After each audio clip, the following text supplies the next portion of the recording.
So I'm going to play probably, this is a piece I wrote. It's called the Moon Carrier.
So let me start with this one, and the title of it is Freedom. Sometimes when we stop and reflect, we need to believe that the work we are doing has a meaning beyond the tedium of the everyday. In fact, if we cannot see some larger connection in what we are doing, we often experience a feeling of loss or emptiness. We know somewhere deep inside us that even if what we are doing doesn't exactly have a great cosmic meaning, the way we go about it and the interactions we have with others around our work can give it meaning beyond itself. Regardless of what we do, we do have an opportunity to make it sacred work. And it closes with this affirmation: I always have the freedom for a sacred possibility. I'm going to play one of my favorite pieces of music. It's Dreamsville by Henry Mancini. It's just a beautiful piece of music.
Thank you. Thank you very much. Well, good morning.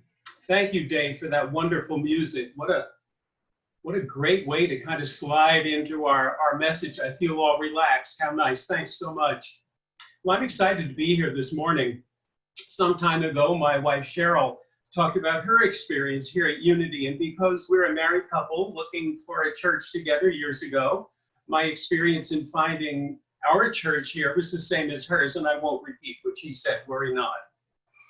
Now, if you're like me, maybe recently online or on social media, you've seen these lists of wonderful life hacks. They teach you these amazing things that you've never known before. Things like, who knew? For all of my life, I've been opening or unpeeling bananas from the wrong end. Or that tab on the can of soda, that when you open it up, if you twist it around, it becomes the perfect holder for your, folks, biodegradable or metal reusable straw, holds it in the perfect position so that you can enjoy your drink. And if you're like me, probably you also thought, I didn't know I even needed to know that. And believe it or not, this brings me to my topic, our church and Unity lessons and my spiritual journey here. Unlike those online life hacks, except maybe for the banana one, the spiritual hacks for life, or the spiritual lessons that our church have given me, are most certainly useful. And I cherish that they've been quite life-altering for me. Growing up in my family's Presbyterian church in Upper Montclair, New Jersey, I did feel a spiritual connection. I love the old stained glass windows in the building. I love the church building itself. It was very, well, churchy. And I love the communion services. They were sort of somber and serious, but they were a great time to go within and to be with myself. And I liked that. And even though I did like the church as a whole, the church had been my family's church, but it really didn't feel like mine. Here in our Unity church, I don't have such a connection with a building. Good thing, huh? But I do with the people and the things that we explore together. Growing up, my parents gave me and my brother the golden book of children's Bible stories. And when I got older, we studied many of those stories in Sunday school. One story that sticks in my mind, and some of you know this, was the story of the Tower of Babel. Quite honestly, deep inside, I thought it was possibly the stupidest story I'd ever heard. But of course, I would never admit that to anyone or dare to say it out loud for fear of being struck dead by lightning, minimum. One didn't say such things. Now fast forward to our first Unity class that Cheryl and I took, the metaphysical interpretation of the Old Testament with our dear Reverend Lafayette Seymour. Each of us in the class took turns each week in leading the lesson discussions. And as fate would have it, guess what my lesson was? Yep, Tower of Babel. And guess what? It's an amazing, really neat story that made sense, that came alive, and had real applications to my life when we studied it metaphysically. Wow. One of the spiritually life-changing things I learned here was that the Bible is our story, that we are, wow, that I am all the characters in the Bible. I am Adam, and I am Eve. And it's hard to say because I'm terrified of snakes, but I guess maybe even I'm the serpent. But certainly, I'm also Jacob, and Job, and Jezebel, and Jonah. And as long as I'm alliterating, dare I say it, I'm also Jesus. Wow. I never would have said that out loud or even thought it in the Presbyterian Church. But we've learned that the Bible traces our evolution from Adam consciousness or Adam mind to Christ consciousness. And that's my journey. And our amazing church has been a huge part in supporting me on this journey, providing resources and lessons and friends to help me learn and remember these things. And finally, prayer. As a kid, I learned the Lord's Prayer. It's a beautiful, wonderful prayer. And as Kathleen mentioned, the study group, Cheryl and I are in reading the Emmett Fox's book on the Sermon on the Mount. Next week, we start studying the Lord's Prayer in depth. I'm looking forward to that. Now, for much of my pre-unity life, my prayers could probably be divided into two categories. One was the Lord's Prayer itself, and the other one were what I call beseeching prayers, probably more along the line of, gee, God, if you could maybe see it in your heart to help me with blah, blah, blah, I'd really appreciate it. Or more often, oh, please, oh, please, oh, please, oh, please. I know I ask a lot, but ... But here I've learned prayer is so much more. And when people join in prayer, whether all together in one place, or maybe spread out all over the country in different prayer teams, or as individuals, amazing things do happen. And as a family, when our son years ago was hit by a car and was hospitalized and required surgery, we were blessed to be on the receiving end of those prayers. And to this day, I swear we witnessed a miracle. I am grateful to have our church, which gives me positive lessons to help me grow, which is my spiritual home. I thank my fellow seekers for your support and for your friendship. And I look forward to much more journeying with all of you in the future. Thanks. Thanks so much, Chic. I so relate to your message and your story. And I was in that same class, so I have fond memories of being with Reverend Lafayette. I'm going to steal Nancy's line and say, good morning, my Unity family.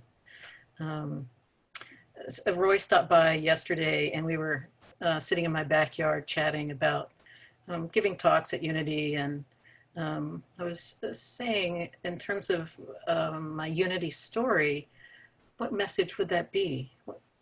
Do I have a message in that?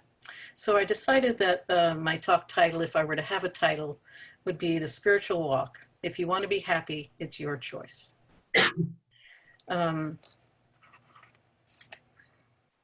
So my life, as opposed to Chic's, started out with no religion, and most people have something that they either enjoyed or didn't enjoy, but I did not have a religious exposure when I was a young person. And so I had no religion, but I had no spiritual understanding and no concept of God, although I knew of God. But I very much felt an outsider in this, what I guess I would now call the spiritual realm. You know, up until I was in my mid-30s, I had what people would call a normal life, you know, a job, a house, a marriage, all these things that one does. But I had no sense of purpose and no direction in my life. And alcohol became an increasing problem for me. And in my mid-30s, I had a shift, a key change. So I found I just admitted to myself that I wasn't happy. And we share a quote in the Course in Miracles group. At least I can decide I do not like what I feel now. And I see Jane nodding her head. We've been discussing this recently. Anyway, asking for help was not something I knew how to do. I didn't do it well. I don't think I still do it well. But I asked a friend for a recommendation for a therapist at that time, because I did have an inkling that I needed some help if I wanted to be happy. And I didn't know how to do things or what resources were available or anything. So I'm very grateful to have found a therapist that set me on a road that started off with a year of I don't know what, And then I started attending Al-Anon and then AA. And this was, this started a long change process for me. If anybody knows anything about 12-step groups, it's a long change process, continual change process. So at this time in my mid-30s, I took a year off in life. My company I was working for was imploding, and so I just decided I had no idea what to do with my life. So I just stopped. I just stopped everything. And I made a bunch of life changes. I got divorced. I totally changed my career trajectory. I don't know, even changed friends, I guess, really. But spiritually, what I had during this time was a lot of willingness. I just tried to follow the directions on the box, as I like to say. So I stopped drinking. I did what they told me to in 12 steps. I was like the compliant person, you know. I went to meetings, I got a sponsor, I worked the steps, I read the literature, I learned to pray and meditate, all these things that we're asked to do. And one of the basic principles is for balance, called the three-legged stool. So you have principles and fellowship and a higher power. And that's been a continuing theme in my life. But during these early times of this spiritual walk, I experienced a couple of very powerful things. I heard the voice of the Holy Spirit, and I had an ecstatic experience. And both of these things were quite shocking to me. But they were my first glimpses into the spiritual realm and the spiritual life, and it was very compelling, let's put it that way.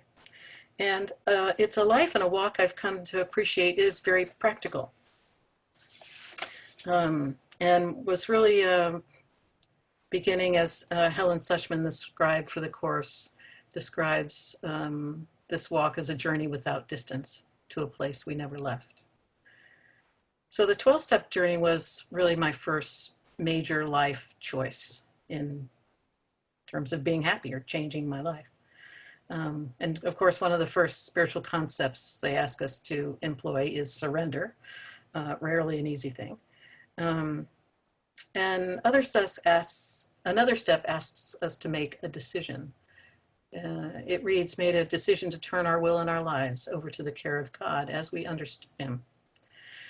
Well, this was daunting to me because I had no concept of God, much less what it would be like to turn my will and my life over to the care of this God I had no understanding of. So that was daunting, but I did make this decision. And I believe I just made this decision. I don't know. I just remember making this decision that God must be a revealing God. So I just asked God, like, I don't know who you are. So please reveal yourself to me. And that has certainly been a major part of my walk. And the spiritual essence of some of the rest of the steps are that we're asked to take an inventory, which is, deep self-reflection, and to share that inventory with another and God and ourselves. So other religions might call that confession. We're asked to make amends. And this is a humbling, whole bunch of stuff is a humbling part of the walk, which we might call cleaning up the wreckage of our past. And I'm so appreciative for the people who helped me on that part of my walk, which I continue to do. But we also learn to pray and meditate, and we're asked to carry the message and be of service to others. And during all of this, whenever I have been willing and turned to God and asked for direction, I have gotten it. And I would say I've gotten it in spades. So within a year of getting sober and starting this journey, I was led to A Course in Miracles. Another miraculous story, which I won't bother to share at this time, but suffice it to say, I've been studying and reading it ever since, which is now over 30 years. And I'm so grateful for this beautiful teaching. And part of making this decision to get to know God is I've come to understand or realize that, well, God will take care of me and will reveal himself to me, and I will know what to do at the time I need it. And I will recite something we read every single week at the course, and maybe people are tired of this, but I will still recite it because it's so foundational to how I live today, which is, I'm here only to be truly helpful. I'm here to represent him who sent me. I do not have to worry about what to say or what to do, because he who sent me will direct me. I'm content to be wherever he wishes, knowing he goes there with me, and I will be healed as I let him teach me how to heal. Wow, that's a lot. And I just want to say, make a side comment about religion, that neither the 12 Steps or A Course in Miracles, in my mind, are religions. And since I had no religion, I was still seeking for some religion. And I was led right to you guys, right to Unity, and more specifically, to this congregation, which I have been a member of ever since I've gone to ever since I first found you. Another miraculous story, which I won't share, but another miraculous story. And I'm so very grateful to have found this congregation, and it's been foundational to me. And I've stuck with this congregation ever since. So you're the only congregation I've ever attended with or been a member of. And Amalia Frank and Sylvia Sumner baptized me in Unity. Many people don't know we even do baptisms, but I had never been baptized, and they did a beautiful ceremony for me. Some of you are probably even there. This was in the early mid-90s. And I'm very grateful to the teachers and ministers within my experience in Unity. Of course, started out with Amalia. Some of you, many of you know. And of course, Reverend Lafayette Seymour, and my beloved friend, Reverend Lynn Billingsley. And all of these people, you know, and of course, there have been many other ministers that have been a part of my life, and teachers. But those three in particular came to mind because in my formative time in Unity, they really taught me how to walk the walk, how to take the principles and apply them in your life, and to minister. It really taught me the concept of ministry and how to minister. And again, I'm just so grateful for them. Sometimes people ask me, why do you keep coming? Why do you keep going back to these things? Why do you keep doing this? What I hear from them is, haven't you figured this out yet? Like, why do you keep going to 12-step meetings every week? Why do you do the Course in Miracles every week? And I have to say, and I know Roy and I joke that I'm the slow learner and the fast forgetter. So that's certainly one reason. But really, I go back because of the fellowship and the community. I don't, no offense to any speaker, even those today, I don't really care who's speaking on a Sunday. I don't really care who's playing the music. I go to be with you, to be of loving service here.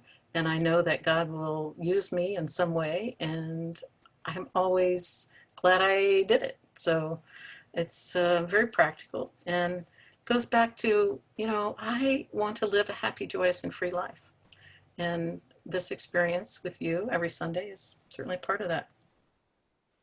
So one of the things I've learned through this walk is that truth is true, no matter where you look, you know, whatever path you're on, truth is going to be true. And while it may appear that I have various spiritual walks, they're really all one to me, because they all have this common spiritual principles underlying them. And I'm just so very grateful that this is a practical way to live, and it results in what I want, which is to live a happy and loving life. Unity teaches, one of the things I remember early on is, be transformed by the renewing of your mind. And it is clear for me this is a continual process, so I just keep coming back. One of the other things I love is slogans. Of course, we have little spiritual nuggets of truth. My first prayer, which is a slogan, but is my prayer for everyone, and was what I named my business, is happy, joyous, and free. And the actual quote is, we are sure God wants us to be happy, joyous, and free. And I remember Maya Frank telling me, "You're so lucky. Every time you answer the phone, you get to say that." And that's a very fond memory I have of Amaya. Another slogan I use in difficult times, which is now, is to remember that this too shall pass. Even pandemics pass. Everyone has so far. While in the midst of it, it feels never ending. It's only been 4 months, which feels like 4 years to me. I hold in my heart, this too shall pass. My current life slogan, I will say, and I share this in the Course in Miracles group, is how do I love this person right now? And I find that very simplifying in how to live my life day to day and moment to moment. So it's my choice to live a life of love and happiness and to share that with those that I love and enjoy in my life. I'm so very grateful to have this congregation to share this walk with, and I'm honored to have known you, for many of you, for many years. And when I say you are my spiritual family, I ain't kidding. I feel a lot of devotion and care both from you and for you. So thanks for listening today. And may you choose to have a happy, joyous, and free day today. And remember, if you don't like what you're feeling, you can stop and acknowledge it and ask God to change your mind, because that's the miracle, having our mind changed. So thanks for listening today. And the daily word that you read today, Jane, togetherness, that's where it's at for me. Thanks so much for listening, and I'll turn it over to Joan. Good morning, one and all. What a privilege. What a privilege to speak with all of you and also to follow my two fellows. Your words have come straight through me. This is my congregation. This is my fellowship. I'm going to go back through the story. Some of you have heard some of pieces of this before, but it is a treasured part of my life, and now it has become really the path that I am on. So thank you for being on that path with me. Just to go back to a little history, I grew up in Connecticut near the Groton sub base because my father was a naval officer. And he was an Episcopalian and my mother was a Unitarian. So we were brought up in the Episcopal Church, but similar to you, Jan, we were never baptized. My mother felt strongly about that. And we were given the choice at age 13, ready for confirmation. And I chose to be baptized, as did my brother. It was important to me, similar to Chic. I loved the liturgy, I loved the atmosphere, but I felt a resonance. And so through high school, I did attend church. And then in college, I fell away like many young people did.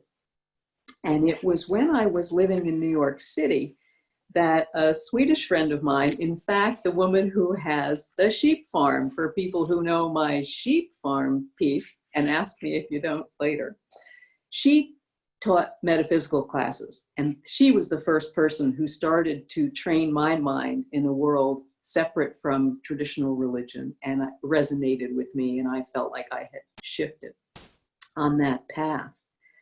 So in that period of time, I was introduced to Rolfing, and there was a practitioner named Michael, and he and I together went through this series of deep tissue massage. And during that time, he said, "Have you ever been to Unity?" And I said, "What is that?" And the power that we have to shift people's lives inadvertently amazes me, because I went with him to a Unity service. Happened to be at Avery Fisher Hall, and the speaker happened to be Eric Butterworth. And there were, for those of you who've experienced it, maybe 1,500 people in a concert hall in New York City, in Lincoln Center. But the same experience of holding hands with that many people and singing the what's that thing we all know about? Anyway, the song we sing at the end, Let It Begin With Me, I was in tears. And I resonate so much with people who even come to our small community, and you hold hands and you sing that song, and it brought it all out for me. I didn't know he was a luminary at the time, didn't matter, but the message started to resonate. But being a good New York single woman in her 30s, I kind of went on an as-needed basis. I was in counseling at the same time, thinking that was what I needed, but I was beginning to shift toward this. Came down to DC to get married, as many of you know, and it was a very difficult situation. Did not work out in the least, but this time in my life, I knew to look to unity, to look to a spiritual place in my life for help and support. And I searched around like Cheryl and Chic. I went to Unity at 7th and A. I went to Unity of Fairfax. I lived with my father, so I went out to Unity at Chesapeake out in Pasadena. And there was a Sunday morning, and I feel so led during my life as these different people have introduced me, so led. So I'm living on Connecticut Avenue, and I wake up on a Sunday morning and I say, God, I do not want to drive to Fairfax. It's 30 minutes. There's got to be a congregation closer to me. And I still hold on to the yellow pages. And so I got out of bed and I opened the yellow pages, and there was Community on the Hill with a website printed in the yellow pages, a miracle. Got on the website, oh, we're no longer on Capitol Hill. We were at Hearst Hall at National Cathedral, 15 minutes walk from where I was living. Service hadn't started yet. I was on a path. Walked up the hill, walked into Hearst Hall, and had that boom moment that many of you have had, saying, I'm home. I had not had a spiritual home in my adult life. But that day I filled out the card, absolutely unafraid, ready to become a member of this church, and you have been my community since that day in 2004. Whatever journey I'm on, whatever journey we're on together, I'm with you and have been absolutely ever since. The lessons I've learned are the lessons we've learned together. And I always think of Lafayette, to be more of God, more of God, more of God, till we're all of God, all of God, all of God. One of many lessons I've learned. One of the things I did want to add to my journey of how I came to be at Community on the Hill, Unity Center, DC, is why I serve on the board. Because I've served on the board for a long time, first and then again. What I've come to learn over time is, yes, I need to learn these things. And then with our Unity principles, I need to do my best to walk the walk. But the other thing is to learn to give it away, to learn to teach others. This is a privilege for me to have learned this. And how can I teach and expose others to this? And I could stand on a street corner and talk, but I don't think I would have any impact that way. But what I do know is if I can serve on the board so that this small organization, which has such an impact on our lives, can continue to exist so that someone else can walk in this door and say, I am home. That's why I do it. It looks like being treasurer. It looks like doing the money. But what it is trying to make sure that the word that I was so privileged to hear and the group I was so privileged to join is available to everybody else who walks in our door. And that's the truth. Thank you for the chance to share that story. I'm going to lead us into meditation now. So let me take a deep breath to change hats. And I invite all of us to uncross our legs, to change gears, to take another deep breath.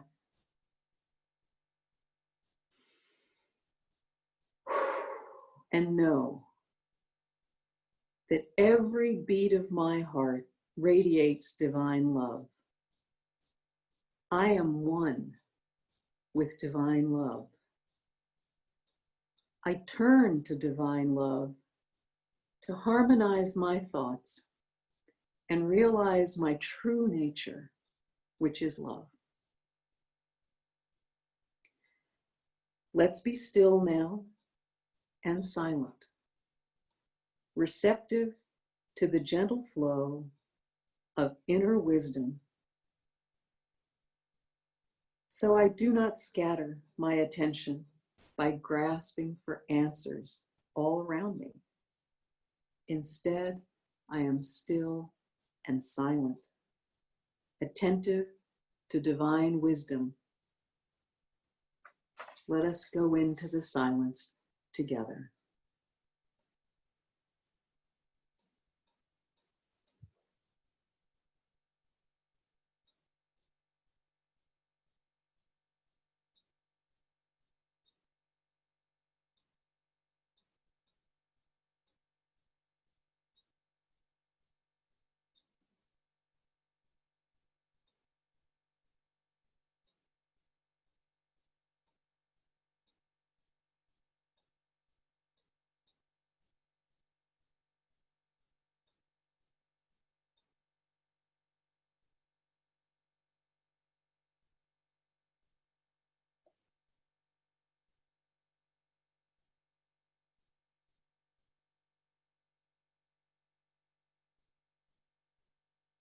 And so it is, my friends.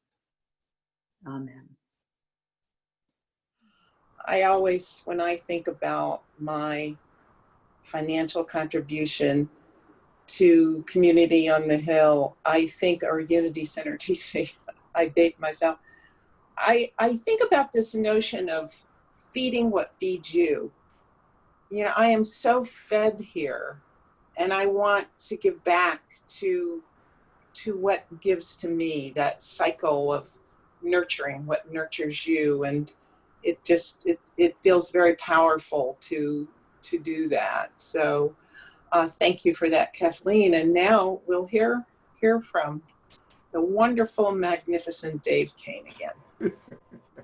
Thank you for that over-the-top introduction, but I appreciate it very much. I'm going to play, excuse me, a piece called, appropriately enough, called Joy by the brilliant Indian violinist L. Shankar.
Wow, Dave, what an aptly named piece. I believe you said it was Joy.